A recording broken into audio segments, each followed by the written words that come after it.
안녕하세요. 저는 대학병원에서 의사로 일하고 있는 35살 남자입니다. 제 직업이 의사라 남들은 제가 좋은 집안에 좋은 교육을 받고 자랐을 거라는 편견이 있는 것 같아요. 하지만 남들의 예상과는 전혀 다른 불행하기만 했던 제 어린 시절 이야기를 해보려 합니다. 다시 그 시절을 떠올려 이야기를 하려니 손이 떨리네요. 저희 아버지 집은 너무 가난했습니다. 제가 어렸을 때까지만 해도 층간은 화장실이 밖에 하나 있었을 정도로 가난했어요. 저희 아버지는 6남매에 위에 누나만 5 있는 막내 아들이었습니다. 늘 고모들이 할머니를 만나면 하는 레파토리가 있었어요. 세진이 뒷바라지 하느라 우리가 지금까지 그렇게 고생했는데 엄마는 아직 그렇게 아들만 알아? 잘하는 건 딸들이 잘하는데 엄마는 그렇게 아들이 좋아? 왜 그러면 아들이랑 가서 살지 그러우? 아들이 귀한 집이라 저희 고모들은 늘 찬밥 신세였다며 아직도 넋두리 하듯 할머니한테 이야기하곤 합니다. 형편도 어려운 데다가 6남매씩이나 되는 가난한 집에 너무나 힘들게 공부해 저희 아버지는 의사가 되셨습니다. 아버지 의사 만드느라 고모들은 공부도 못하고 일해 아버지 뒷바라지를 했다고 들었어요. 그렇게 고모들 덕분에 의사가 된 저희 아버지는 할머니 할아버지에게 너무나도 자랑스러운 아들이었습니다. 할머니에게 아들 공부시키느라 고생한 고모들은 안중에도 없었습니다. 그 잘난 아들 덕에 할머니 할아버지한테는 엄마까지도 늘 눈에 차지 않는 내 아들 발목 잡는 며느리였지요. 의사가 되기까지 엄마가 아버지 뒷바라지며 시부모님 케어까지 다 한 걸 뻔히 알면서 말이에요. 할머니의 시집살이 때문이었을까요?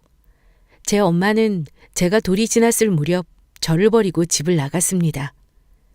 제 마음속에 엄마는 그 피덩이 같은 아이를 버려두고 자기 혼자 잘 살겠다고 집을 나간 자격 없는 엄마였습니다. 니네 엄마는 돌쟁이를 놓고 바람나서 집 나간 년이여. 피도 눈물도 없는 년 같으니라고. 너는 니네 엄마 만날 생각 꿈에도 하지 말어. 자식 볼 낯짝도 없지. 결국에 우리 세진이 발목을 이렇게 잡는다니께. 너무 듣기 싫은 말이지만 저희 할머니께서 늘 잊을만 하면 한 번씩 꼭 제게 하시던 말이었어요. 그 말을 들을 때마다 저는 너무 괴로웠습니다. 어떻게 엄마라는 사람이 자식을 버리고 집을 나갈 수 있었을까? 그렇게 할머니 말에 세뇌당하며 저에게 얼굴도 모르는 엄마라는 사람의 기억은 증오가 되어버렸습니다. 그렇게 엄마가 저를 버리고 떠난 후에 얼마 지나지 않아 아버지는 재혼하셨고 저는 새어머니 밑에서 자랐습니다. 아버지가 재혼한 후 저는 누가 봐도 호화스럽다 할 정도의 좋은 집으로 이사를 갔어요. 새어머니는 아버지가 다니던 병원장 딸이었거든요.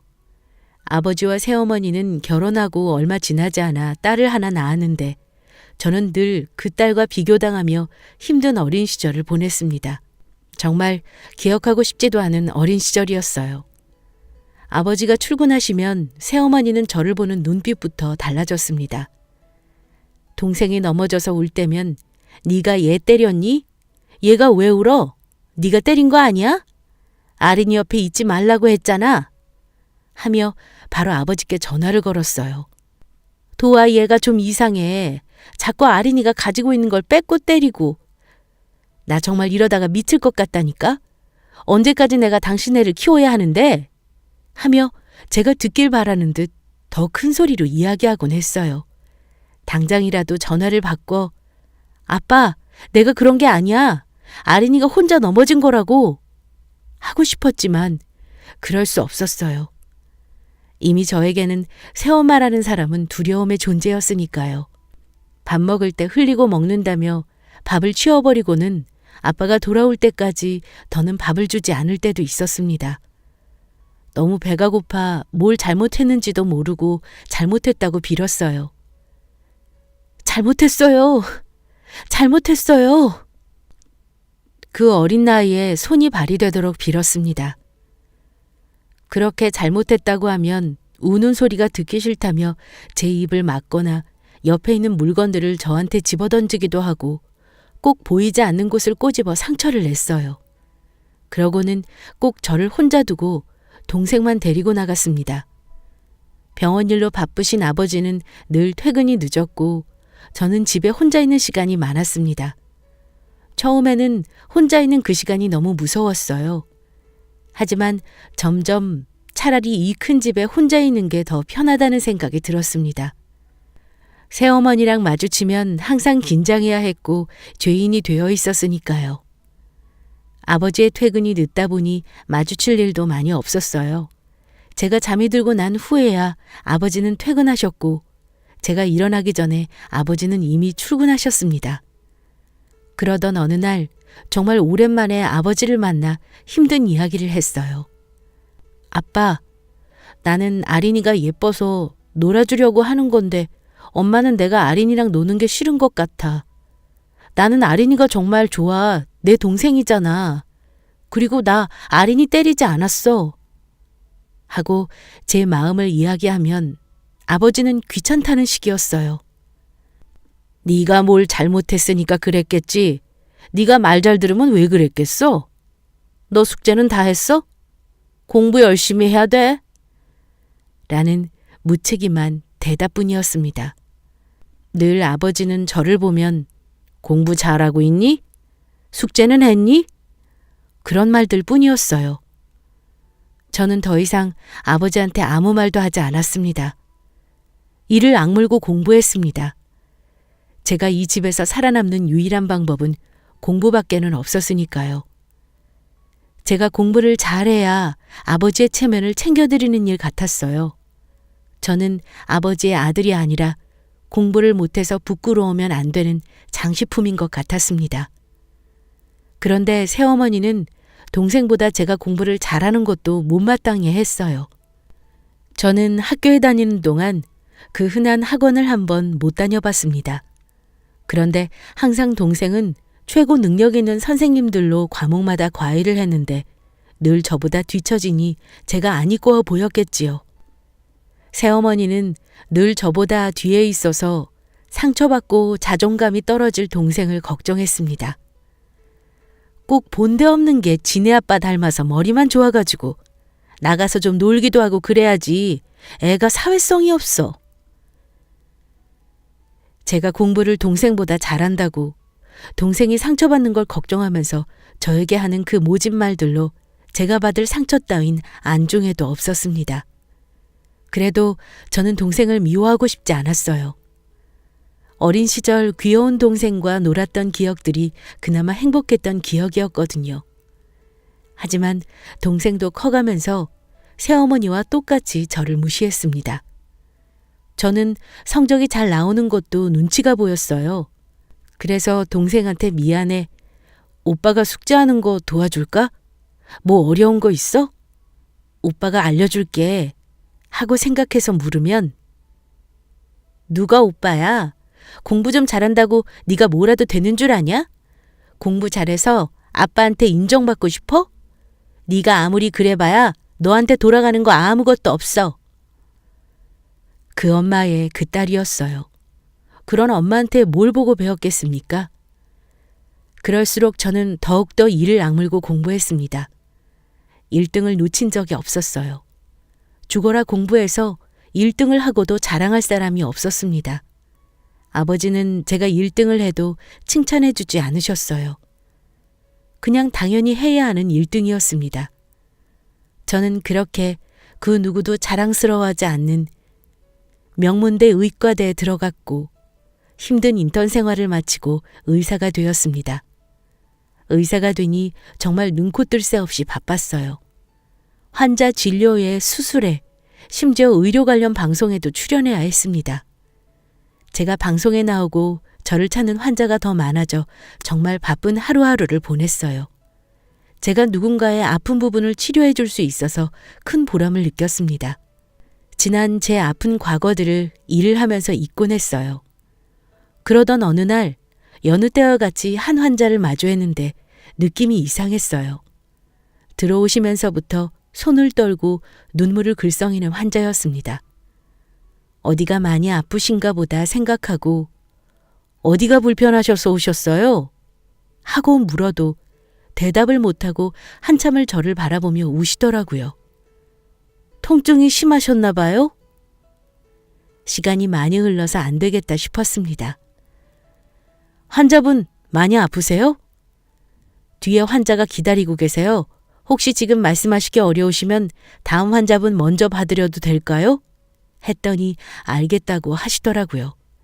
그렇게 마지막 환자 진료까지 본 후에 그 여자 환자분이 들어왔습니다. 눈이 여전히 충혈되어 있었고 어딘가 모르게 많이 긴장한 듯 경직되어 있었어요. 환자분, 어디가 제일 불편하셨어요? 제가 다시 묻는데 그 여자분이 한참 뒤에 도아야 하고 제 이름을 불렀습니다. 순간 온몸에 소름이 돋았습니다. 직감적으로 느낄 수 있었어요. 혹시 이 사람이 내 엄마인가? 내가 그토록 원망했던 날 버렸던 그 엄마구나. 가끔 혹시나 엄마를 마주치게 되는 상상을 하곤 했었어요. 엄마를 만나면 그동안 내가 행복했던 걸 다 퍼부어야지. 나를 왜 버리고 가서 이렇게 내 삶을 고단하게 했는지 따져야지. 수많은 부정적인 생각을 했었습니다. 그런데 내가 그런 말을 퍼부을 수도 없게 엄마는 많이 늙어 있었고 의사인 저는 엄마의 건강에 어딘가 많이 좋지 않다는 걸 알 수 있었어요. 순간 속으로 내가 잘 돼서 돈을 받으러 왔나 그런 생각도 들더라고요. 엄마는 그렇게 아무 말도 없이 눈물만 흘렸습니다. 엄마와 커피숍에 갔습니다. 무슨 말을 하는지 들어라도 보고 싶었어요. 그런데 차를 마시며 엄마에게 들은 말들은 너무나 충격적이었습니다. 도아야, 내 아들, 잘 지냈니? 엄마가 너무 보고 싶었어. 엄마가 너무너무 미안해. 하며 눈물 짓는 엄마의 말에 참았던 감정이 복받쳤습니다. 보고 싶었다고요? 그 핏덩이 같은 나를 버리고 바람나서 집 나갈 땐 언제고 인제야 나타나서 보고 싶었다니요? 잘 지냈냐고? 엄마 때문에 내 인생이 얼마나 역 같았는 줄 알기나 해요? 너무 모진 말들을 내뱉었습니다. 엄마 만난 날을 생각하며 상상 속에서나 퍼부었던 그 말들을 실제로 쏟아냈어요. 이런 날이 올 줄 몰랐습니다. 한참을 저를 보며 미안하다. 엄마가 지켜주지 못해 미안하다. 연신 미안하다는 말만 하던 엄마에게 저는 물었어요. 엄마가 진짜 바람나서 저를 버리고 집을 나갔어요? 하고 묻자 엄마는 당황한 듯 했어요. 그리고는 집을 나가게 된 이유에 대해 이야기해 주었어요.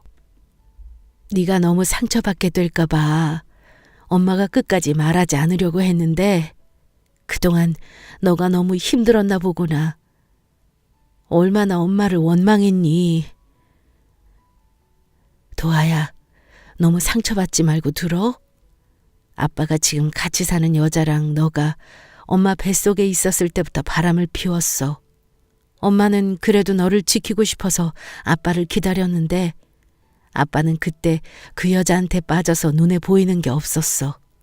도아 너를 낳으러 갈 때도 엄마는 혼자 병원에 가서 나왔고 너를 낳고 집에 왔는데도 아빠는 집에 와보지도 않더라. 그때 엄마가 얼마나 많이 울었는지 몰라. 네가 너무 불쌍해서. 너의 탄생이 축복받지 못한다는 게 너무 괴로웠어. 말을 하며 엄마는 하염없이 울었어요. 그 여자가 아빠한테 병원을 차려준다고 했다더라고. 아빠는 무조건 성공해야겠다고 생각했던 것 같아. 너무 가난한 집에서 자라서 가난이 지긋지긋하다고 늘 말했었거든. 누가 망치로 제 뒤통수를 내려친 것 같았습니다.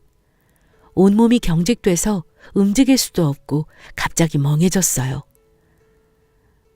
엄마가 아빠한테 해줄 수 있는 게 아무것도 없었어. 그 여자가 할머니한테 돈을 잔뜩 갖다 주면서 아빠랑 같이 살고 싶다고 했었나 봐. 너네 할머니 알잖아. 아빠밖에 모르는 거. 그때부터 할머니가 엄마한테 너네 아빠 발목 잡지 말라고 나가라고 매일 그러는데 견딜 수가 있어야 말이지. 그렇게 너를 낳아서 몸조리도 못하고 있는데 그 여자가 집에 계속 드나들면서 며느리 행색을 했어. 아빠랑 이혼 안 해주면 아빠 더 이상 의사생활 못하게 할 거라고 협박까지 하더라. 그래도 너 봐서 엄마가 더 참았어야 했는데 더 이상 엄마가 버티면 도아 너까지 너무 불행하게 될까봐 버틸 수가 없었어. 그래서 도아 돌 때까지만 젖 먹일 수 있게 해달라고 사정해서 네 돌잔치까지 보고 나왔던 거야. 엄마가 나오는 조건으로 우리 도아 꼭 의사 만들어 달라고 아빠한테 부탁했는데 진짜 이렇게 멋있는 의사 선생님이 됐네. 너무 대견하고 자랑스럽다, 도아야. 너네 아빠가 엄마를 그렇게 나쁜 사람으로 만들었을 줄은 꿈에도 생각 못했어. 우리 도아가 살면서 얼마나 힘들었을까. 엄마는 말하는 내내 제게 미안해하며 눈물을 흘렸고 그 모습은 진심이었습니다. 그동안 엄마를 원망했던 제 자신이 너무 미웠어요. 저는 왜 단 한 번도 엄마를 찾아서 물어보려 하지 않았을까요? 그냥 제 마음속에서 왜 엄마를 미워할 생각밖에 못했을까요? 위자료도 한 푼 받지 못하고 나간 엄마는 그간 식당 일을 하며 살았다고 했습니다. 도아만 잘 키워달라고 위자료도 다 던져놓고 나왔다고 하더라고요. 엄마 손은 그간의 엄마의 삶을 고스란히 말해주고 있었어요. 그 거친 손으로 엄마가 가방에서 무언가를 주섬주섬 꺼내더니 저에게 내밀었습니다. 통장이었어요. 엄마가 돈 벌어서 네 옷도 사주고 싶고 맛있는 것도 해먹이고 싶고 몇 번이나 너를 만나려고 했는데 아빠도 그 여자도 심지어 할머니도 연락을 다 끊고 이사가서 만날 수가 없었어. 그때마다 엄마가 모아두었던 거야. 얼마 되지는 않지만 너한테 꼭 주고 싶었어.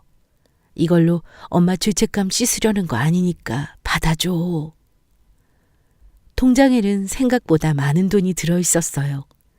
이 돈을 모으기 위해서 엄마는 먹지도 쓰지도 못하며 얼마나 힘들었을까요? 문득 병원에 찾아온 엄마가 걱정됐어요. 그런데 병원은 어떻게 오신 거예요?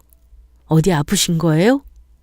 하고 물었더니 엄마는 한참을 말이 없었어요. 얼굴만 봐도 엄마 건강이 좋지 않다는 걸 안 저는 그 길로 엄마를 모시고 병원으로 갔습니다. 엄마는 괜찮다며 병원 다니고 있다며 가지 않으려고 했어요. 병원으로 가는 길 한참을 고민했는지 엄마는 사실 내가 많이 아파. 이렇게 아픈데 너한테 혹시라도 짐이 될까 너를 만나야 하나 말아야 하나 한참을 망설였어. 그래도 우리 아들 얼굴은 꼭 한번 보고 싶었어. 라고 말하더라고요. 너무 불안했습니다. 이제야 만난 세상에서 유일하게 따뜻한 내 엄마가 혹시라도 또 떠나게 되면 어쩌나 는 마음에 너무 불안했어요. 어디가 아픈지 묻지 못했습니다. 혹시라도 정말 큰 병이라고 듣게 될까봐 그 대답이 듣기 싫었던 것 같아요. 할 수 있는 검사는 다 했습니다. 검사를 받는 내내 엄마는 검사 안 받아도 돼. 정말이야, 도아야. 했지만 저도 그동안 만나지 못했던 엄마를 위해 할 수 있는 건 이거밖에 없었어요. 이렇게 하지 않으면 나중에 너무 후회될 것 같아서 엄마가 힘들어하는데도 막무가내로 검사를 진행했어요. 결과가 나올 때까지 기도했습니다. 지금부터라도 엄마랑 오래 함께 할 수 있게 해달라고 부처님, 하나님 다 찾으며 기도했어요. 그러나 결과는 너무 참담했어요. 지금껏 고생한 엄마는 위암 말기였고 더 이상 항암 치료도 수술도 할 수 없게 손을 쓸 수 없는 상태였습니다. 정말 영화나 드라마에서 보던 것처럼 눈앞이 하얘졌습니다. 그렇게 저는 하나님, 부처님, 이 세상에 있는 모든 신을 욕하며 왜 나에게만 이런 일이 일어나는지 원망했습니다. 앞으로 남은 시간 길면 6개월, 짧으면 3개월이었어요. 엄마는 이미 알고 있었는지 저를 보며 미소를 지었습니다. 지금도 그 미소를 잊을 수가 없어요. 우리 엄마 얼마나 혼자 무섭고 힘들었을까요? 검사 결과를 보고 충격받을 저를 얼마나 걱정했을까요? 도아야, 괜찮아. 엄마는 괜찮아. 너무 마음 아파하지 마. 엄마 정말 괜찮아. 연신 괜찮다는 말만 하며 저를 걱정하던 엄마였어요.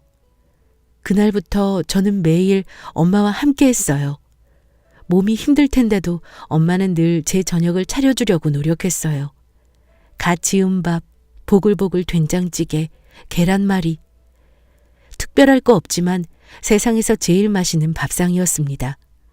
엄마는 제가 먹는 모습을 너무나 흐뭇하게 바라보았어요. 밥을 먹으며 항상 생각했어요. 조금만 더 이 밥을 먹을 수 있게 해주세요. 그렇게 행복한 3개월이 지났고 엄마는 더 이상 제 밥을 차려줄 수 없을 정도로 힘들어졌어요. 옆에서 엄마의 고통을 지켜보는 저는 가슴이 찢어졌습니다. 엄마는 더 이상 오지 말라며 아픈 모습을 저에게 안 보여주려고 했어요. 그렇게 아프고 힘들면서 제가 받을 상처만 걱정하던 엄마였어요.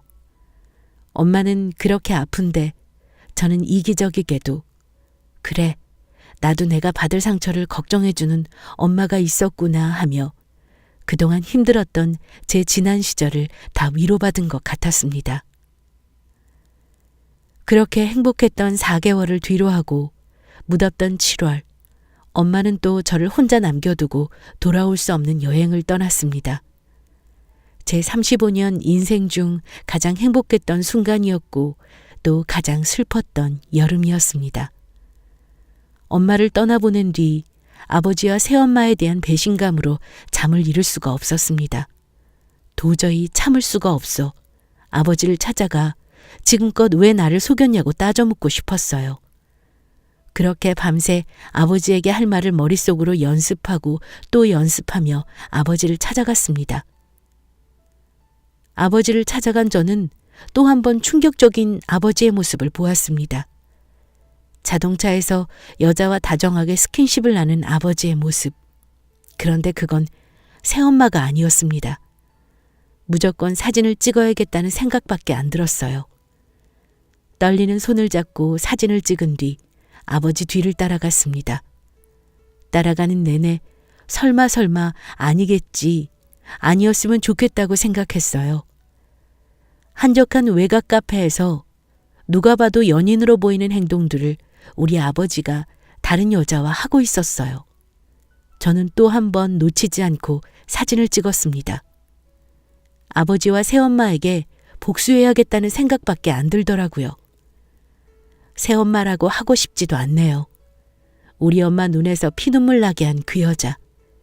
내 어린 시절을 그렇게 짓밟고 무시했던 아버지와 그 여자.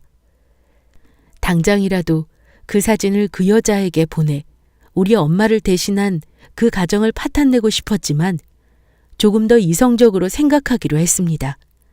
이 사진 몇 장으로 아버지가 파탄나지 않을 거라고 생각했으니까요.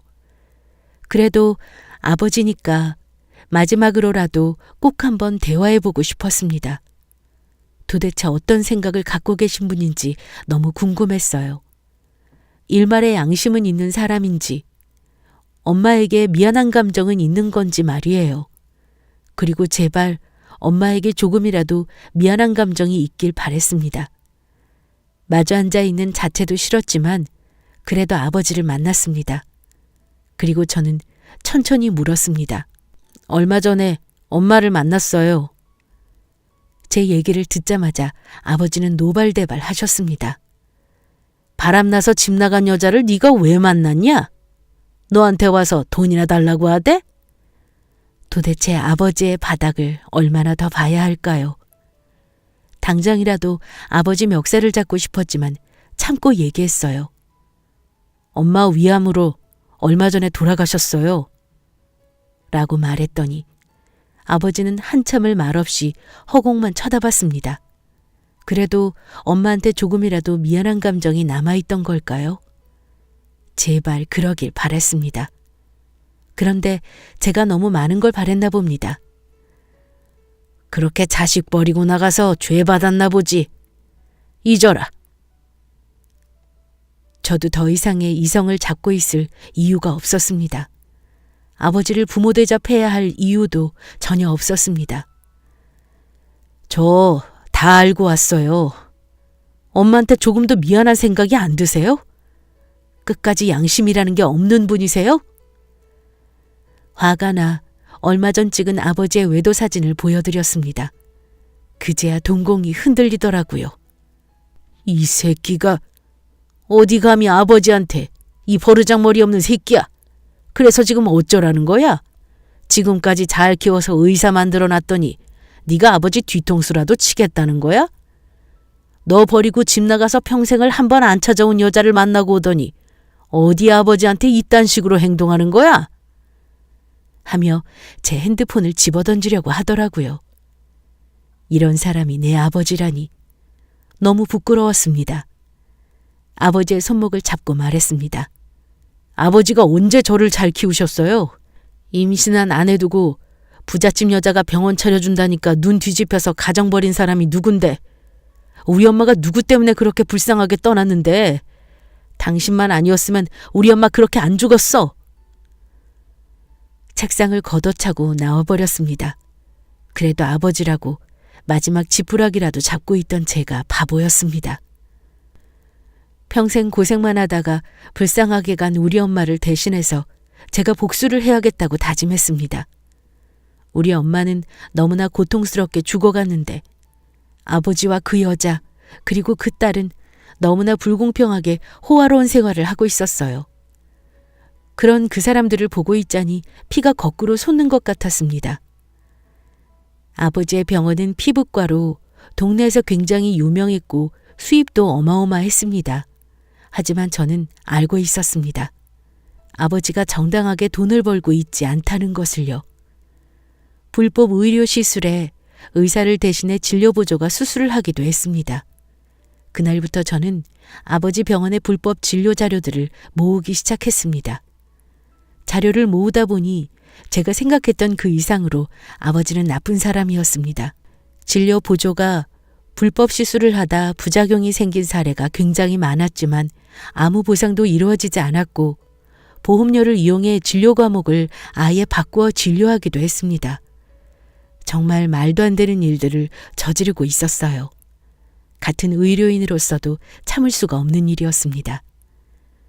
모은 자료들을 가지고 기자를 만났습니다. 신고해도 돈으로 어떻게든 막으려고 하는 사람이라는 걸 알고 있어서 기자를 만나는 게 제일 좋겠다고 생각했어요. 그동안 제가 모은 자료들을 기자에게 보여줬습니다. 그 기자분도 아직도 이런 곳이 있냐며 너무나 기막혀 하더라고요. 기사가 나가고 병원은 기자들로 북적북적했습니다. 생각보다 기사가 크게 나갔고 아버지 병원 외에 다른 병원들도 조사했는데 그런 병원들이 한두 곳이 아니었나 봐요. 그래서 그 여파가 엄청 컸던 모양이에요. 새엄마라는 사람한테 아버지 외도 사진도 함께 보냈습니다.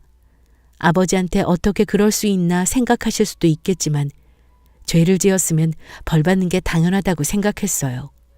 아버지는 의료 면허증을 박탈당했고 당연히 병원은 다른 사람에게 넘겨졌어요.